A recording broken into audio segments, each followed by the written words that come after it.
Hi, everybody. Sorry for the couple minutes wait. I had some technical difficulties with my lights, but I got them fixed. Thank goodness. Hi, how are you?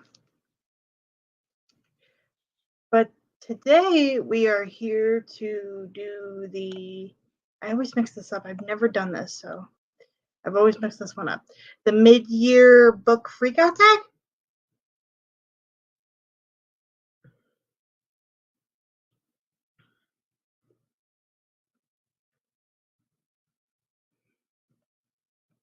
Hi, Liz. How are you? But we are here to do the mid-year book freakout tag. I was tagged by Alyssa at Nerdy Nurse Reads. She's fantastic. Thank you for tagging me. I've never done this, so this should be interesting.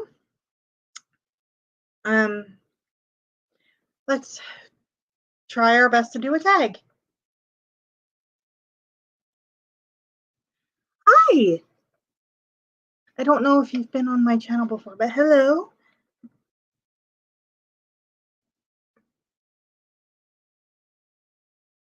Ooh, that's one I haven't picked up from her. Sounds like fun. But since this is a long tag, I'll try to get through it as quickly as possible. The best book of the year that I've read so far. That is an easy one for me. That is The Dragonbone Chair or Dragonbone Chair by Tad Williams. I read it earlier this year and did a discussion on my friend Epic's channel with our mutual friend Sochi.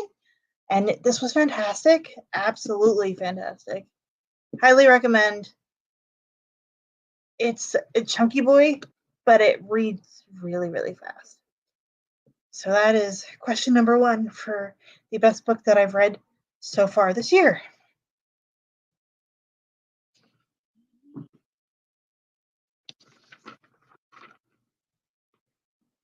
Dee, hi! It's probably so late your time. Hi! The best sequel I've read this year. I'm sort of cheating with this one. But it is the sequel to The Dragonbone Chair, Stone of Farewell.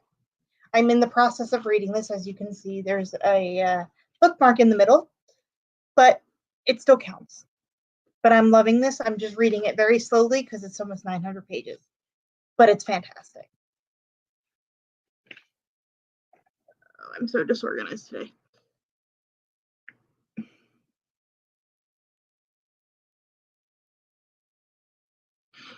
It is a trilogy. Memory, Sorrow, and Thorn. It is a trilogy, but funny enough, he has a continuating 4-book series that is connected to it. So technically, the 7th book is coming out this year, I believe. But he's fantastic. Todd Williams is amazing. It's so good.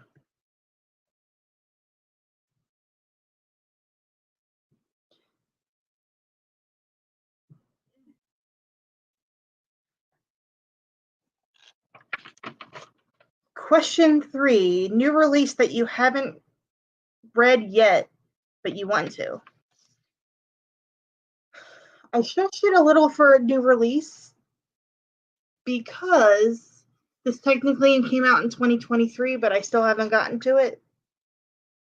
And this is one of my most anticipated books of the year of 2023, The Angel of Indian Lake, which is the conclusion of the Indian Lake trilogy by Stephen Graham Jones, one of my favorite authors of all time.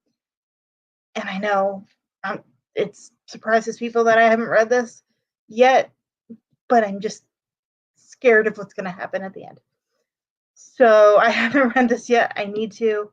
I know I need to. It will happen. But I have to read this before one of my next answers.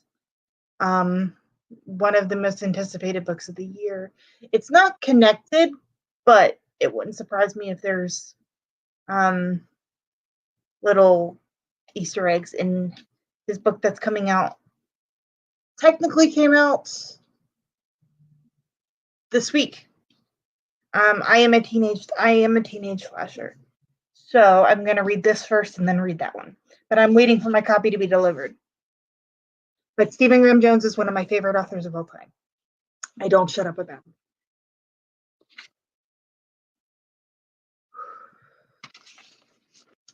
Question 4. Oh, no, question 3. Or no, question 5. I'm sorry. I am so disorganized today.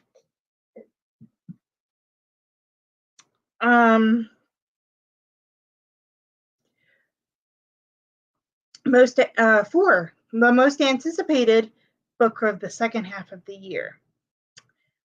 Well, I have a bunch because I read a little bit of everything. Hi, Vina. Thanks for popping in. Hi. Have you done this guy? I feel like you're the only person I haven't seen, but I don't remember if you do it or not.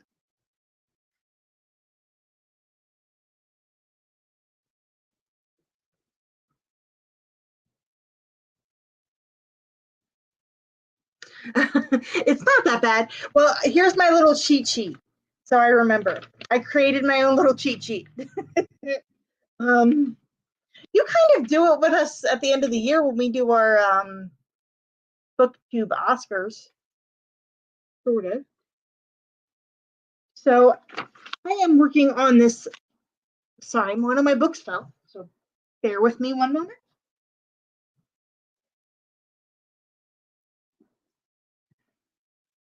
I've been reading these villain books by Serena Valentino. This is the last one I have to read to be all caught up. The next one, I believe, is going to be Gaston. So that'll be coming out at the end of the month. And I love these like reversible hardcovers. So that's on my anticipated reads of the year. The book by Tirza Price, the retelling of Pride and Prejudice, like as if it's a law firm, that I'm looking forward to. What else? Of course, book 5 in the Christmas Tree Farm Mystery by my friend Julianne Lindsay, who I love. I'm trying to remember what else is coming out. I can't remember the title, but it's the Carrie Maniscalco book, To Save My Life. But that's coming out in October. And the sequel to What the River Knows by Isabel Ibanez. You basically have a sneak peek into my pre-orders for the rest of the year with that question.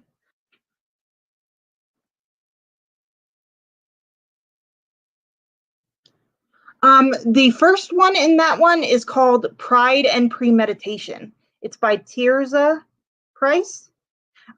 She's writing retellings of Jane Austen, but she's also doing a sequel series where they just focus on Darcy and Lizzie, who are competing lawyers in an 1800s based law firm. So Pemberley is a law firm in this retelling, which is really fun. Oops.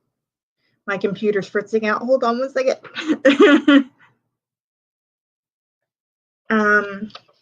Let's see. The most disappointing read that I read this year. I no longer own it, so I got rid of it as soon as I read it for book club. The Familiar by Leigh Bardugo. It wasn't badly written. It was just a disappointment for me because I had such high expectations. And the fact that it was like a historical fantasy, which is like coming to find out one of my favorite things. I was just, for only being a 330-page book, it felt like it was so long. It was so boring. I was so bored. I wanted to like it so badly because it was about the Spanish Inquisition, a different time period than is covered in a lot of books. So I really wanted to like it, but sadly wasn't for me. Makes me sad because I really wanted to like it. Like it had all like the tropes and stuff that I love. So I was just really sad that it didn't work for me.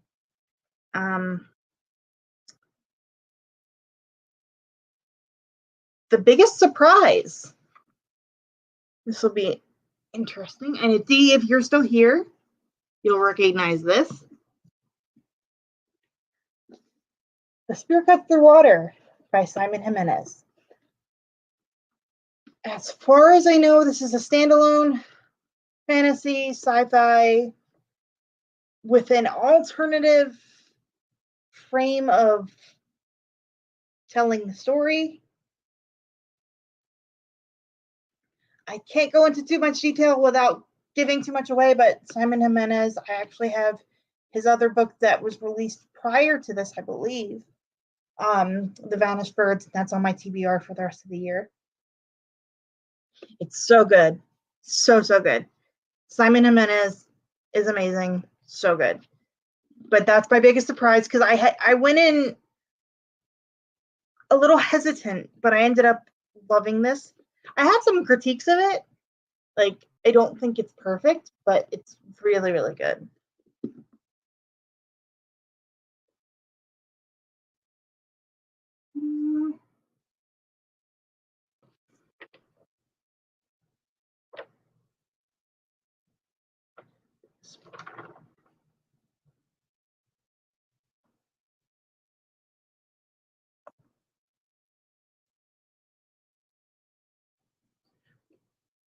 Yes, I agree. That's what I was kind of looking for.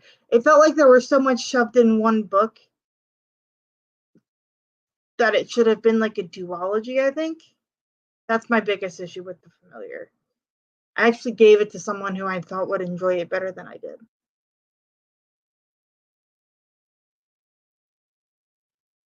It's such a good book.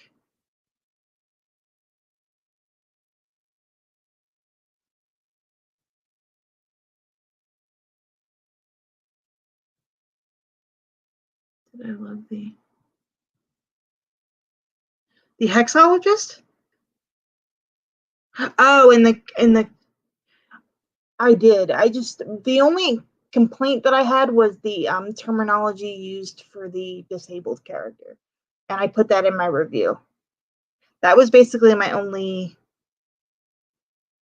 critique was the constant use of terminology that, as someone with a disability, you don't like to hear that often, and it to be the only describing feature of this character, who ends up being a fantastic character, kind of frustrated me a little bit. That's my only critique of the book.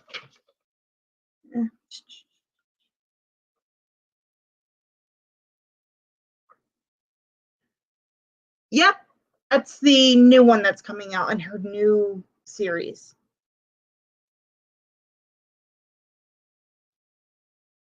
Yeah, that was my only issue. I'm just like, we get the point. You don't have to keep on using that word to describe someone. Like, stop. Let's see. Favorite new author. I technically have two. Well, Tad Williams is new to me, so Tad Williams counts. Rebecca Ross, who wrote the Divine Rivals duology, and off of reading this one book, I bought everything she's ever written. But I think this was kind of just like my trope candy, because this is about two rival, hence the title,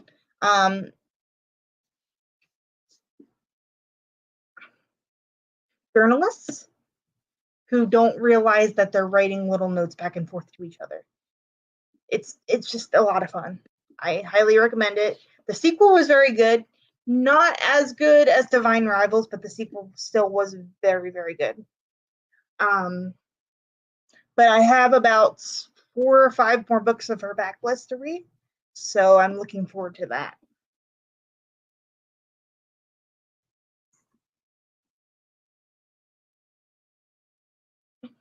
And this is kind of a little cheat because this is technically my answer for this question and the next question. Patricia A. Jackson. I'm trying to find more work by her.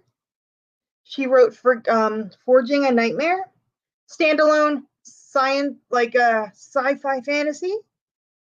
Highly, highly recommend. Standalone. My fantasy people. This is a standalone, and it's done well. It's fantastic.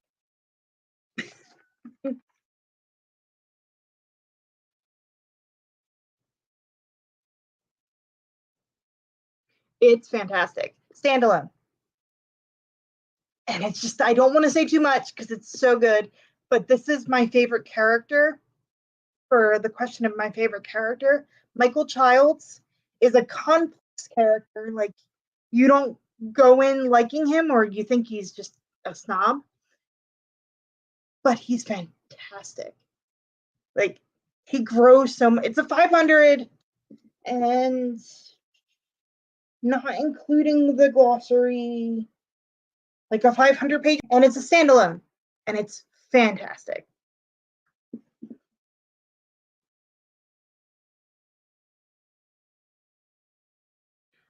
It's so good. I want to find more work by her. It's so good. Vina, if she's still here, Miss WC Reader recommended it to me, and I read it earlier this year, I believe in February, and it is fantastic, and I plan on doing a reread.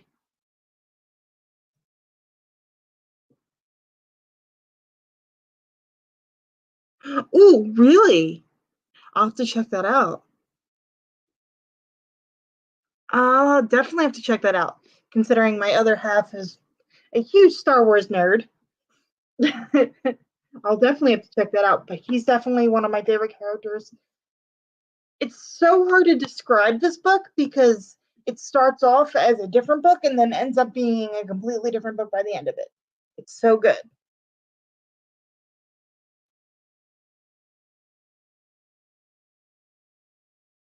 Yes, literally within like, I think 2 weeks after reading it, I purchased and found, luckily at used bookstores, I purchased everything she's ever written or everything that's currently out of hers.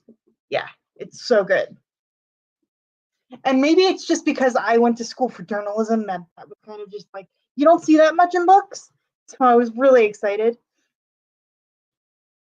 And there's a journalism character in this as well. Um, you might see a pattern. He's not a journalist, he's a cop, but it's fantastic. It's so good. Highly recommend. Not enough people have read this. It needs to be read. Read it. And it's a standalone. My fantasy people, it's a standalone. One and done. It's fantastic.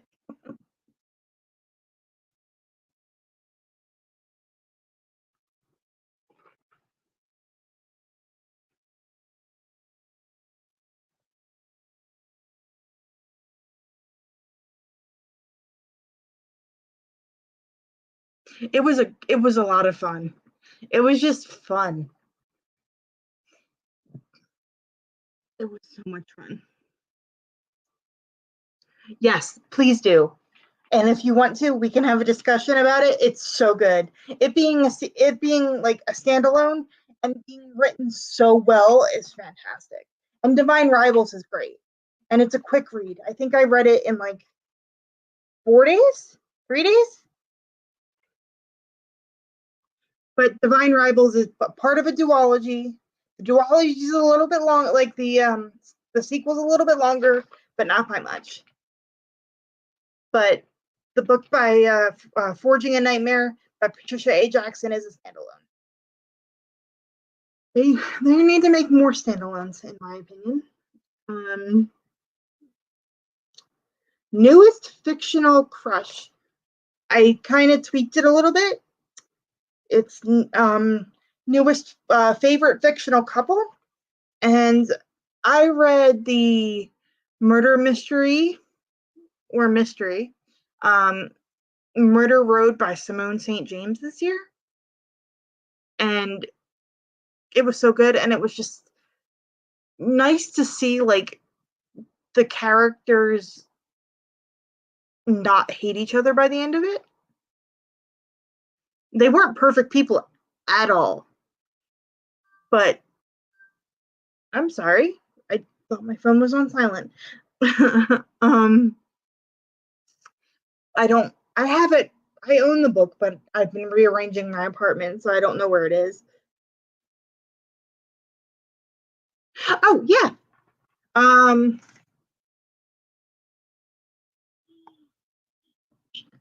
this is Forging a Nightmare by Patricia A. Jackson. Such an awesome cover. And it involves horses. I grew up a horse girl, so another reason for me to read it.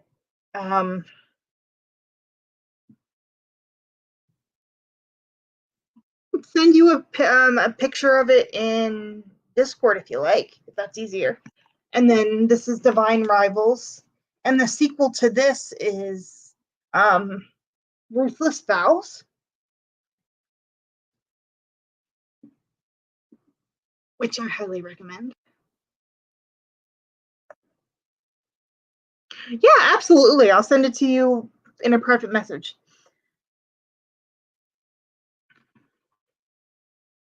What's the next question? Newest fictional crush. Did that one. Book that made me cry. I didn't technically cry, but it enraged me. And D, you'll know. I think you'll know which book enraged me because we buddy read this with our friend Darko. Invisible Man by Ralph Ellison. This one just made me so sad. It's beautifully written, but it's so sad. This is a reprint copy cover, but it's about a character that you never learn the name of, hence the Invisible Man. But you follow him through a large amount of, I guess, mishaps or miscommunications. And it's just so interesting, but so enraging at the same time. I completely understand why it's a classic. So good. Highly, highly recommend. I think this was one of my first 5 stars of the year. Or I have very few 5 stars this year, I think.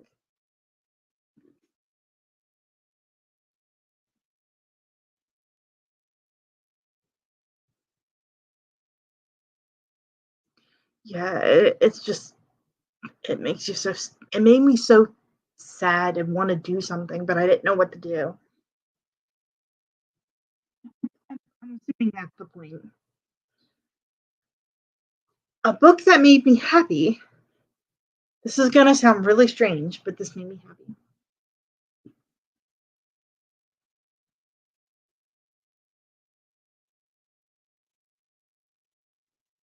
Yes, it's very dense, and I don't mean that to scare people off. It's very it covers a lot of heavy topics. So if content warnings are needed, I would look into what content warnings affect you. Hi Ty, how are you? Hi. Hi.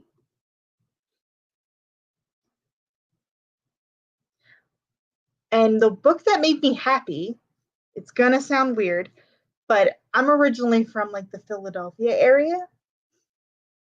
So Rules of Civility by Amor Tolls, because it covers like city life in the 1920s and 30s.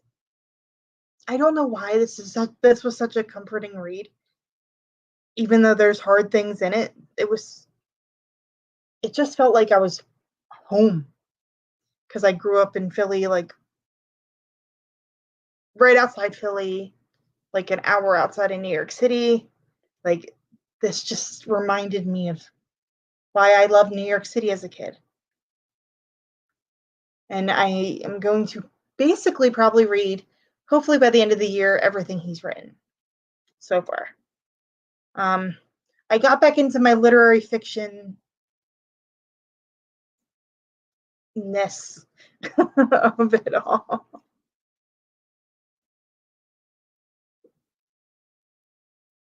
I do own The Lincoln Highway and The Gentleman in Moscow. Those are next on my TBR.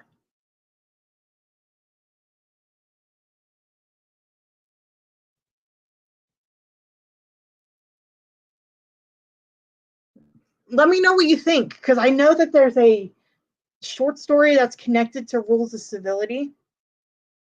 It's one of the side characters. There's a short story about her in his Table for Two, the short story collection. Ah. Oh, thank you. Thank you. I needed that today. Thank you. As you can see, I read a little bit of everything, though. I'm kind of all over the map. Everything I read. I have books stacked very precariously at the moment. Thank you.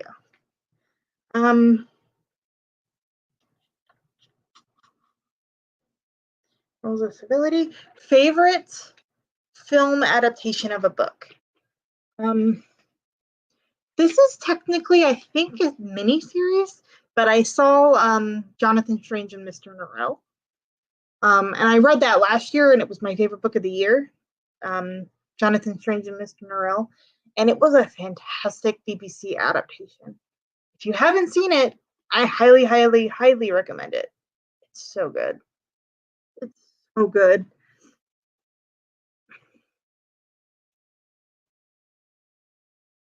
Yes. I'm just kind of like all over the map. It's so hard to describe my reading taste. Let's see, what else do I have left? And the next question is videos that I put out this year that I loved.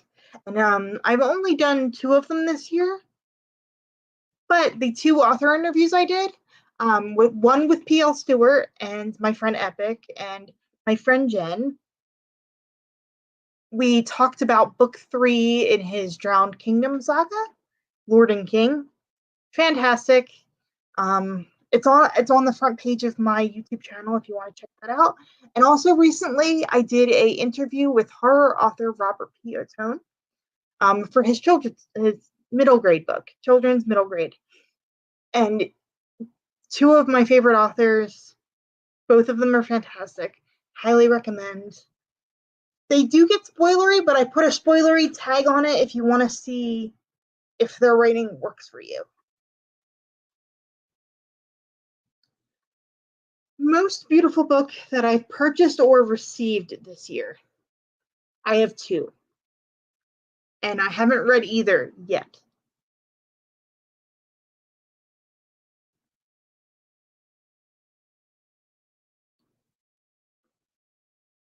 Okay. This one I bought, this was like the first of the year that I bought this. It's called Sons of Darkness by Gaurav Mohanty. But the reason why it's one of the most beautiful books I've ever owned, this beautifulness.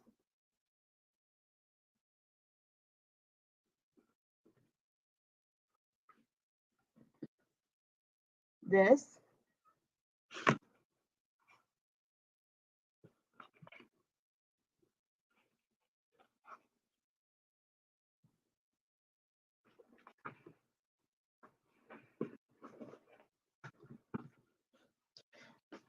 If I can hold it up.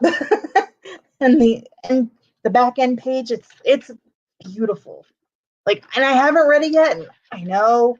I need to read it. But it's just so pretty. It's so pretty. And it's based on Indian mythology. But even if it didn't have the pretty edges, like the cover is beautiful. It's so pretty.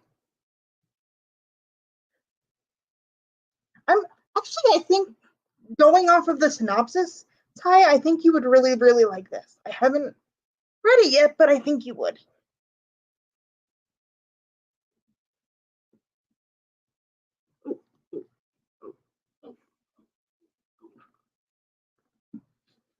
And the other beautiful book that I own that's just a regular copy is The Poisons We Drink by Bethany Baptiste. And I will be reading this next month.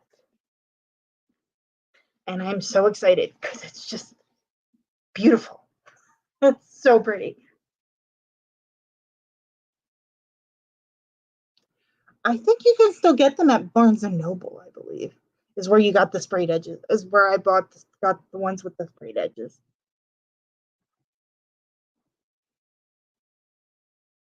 Yeah, exactly.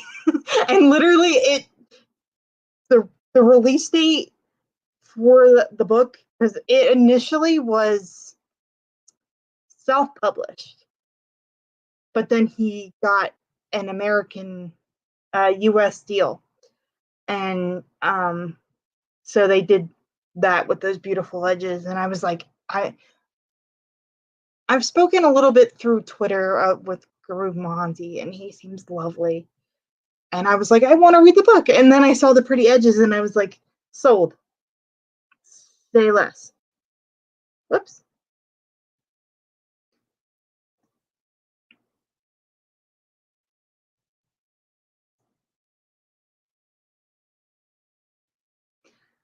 How long are you gonna do the band for? Do you have like a cutoff date or?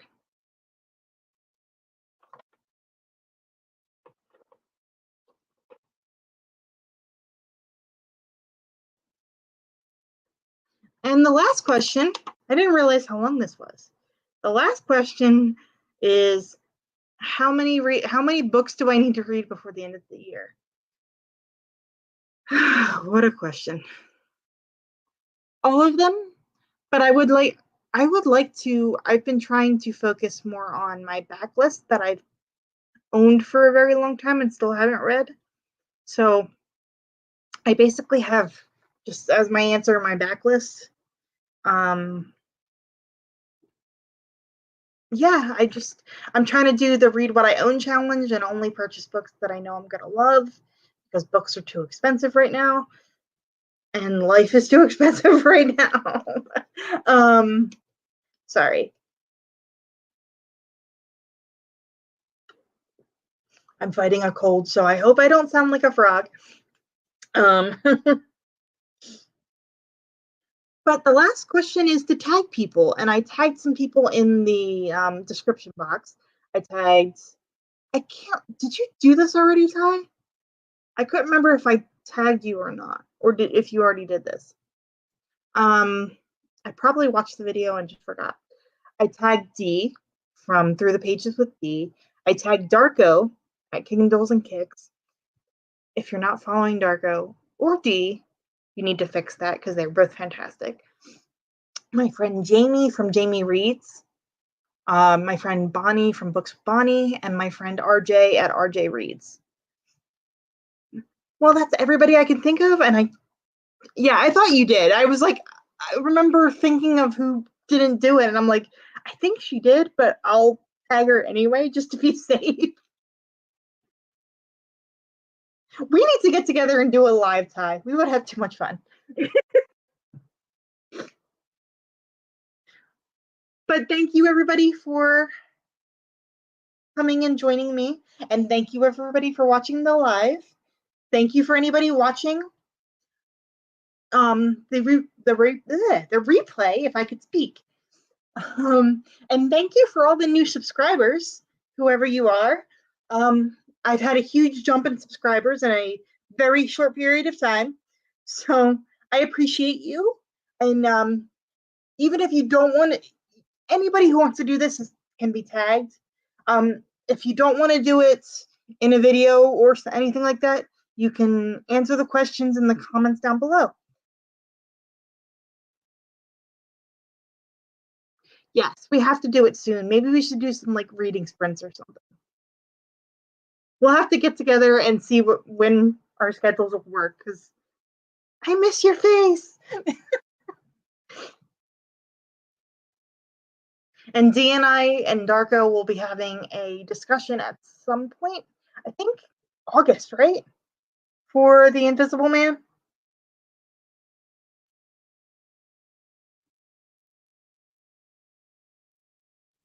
But thank you everybody for watching, and thank you for everybody who's in the live chat who felt comfortable enough to talk. And even if you're a silent watcher and don't comment, I appreciate you. And anybody who wants to do this can do this. Thank you very much, and I will be putting content out soon. Have a good night. Bye.